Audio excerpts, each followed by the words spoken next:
राज्यामध्ये महानगरपालिकेच्या मतदानाचा दिवस जवळ आलेला असताना राज्यातील शिक्षकांसाठी एक महत्त्वाची बातमी आहे. कारण मतदानाच्या दिवशी शाळांच्या सुट्टी संदर्भाने शिक्षण विभागाने महत्त्वाचे निर्देश दिलेले आहेत आणि कशा पद्धतीने अंमलबजावणी करायची याबाबत सुद्धा मार्गदर्शक सूचना दिल्या आहेत. नमस्कार मित्रांनो, आपण पाहतात गेट ऑल स्पेशल चॅनल. सविस्तर वृत्त पाहूयात.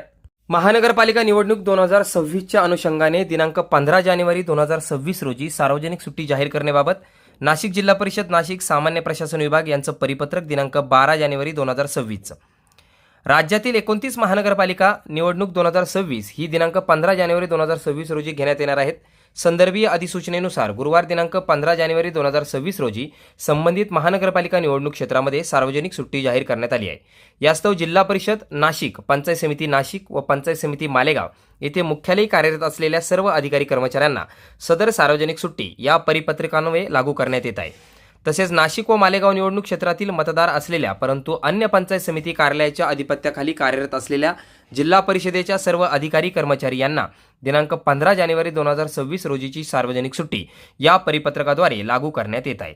ज्या अधिकारी कर्मचारी यांनी दिनांक 15 जानेवारी 2026 रोजीची मतदानासाठीची सुट्टी उपभोगली अशा अधिकारी कर्मचारी यांच्याकडून मतदानाचा अधिकार बजावल्याचा अहवाल सादर करावा.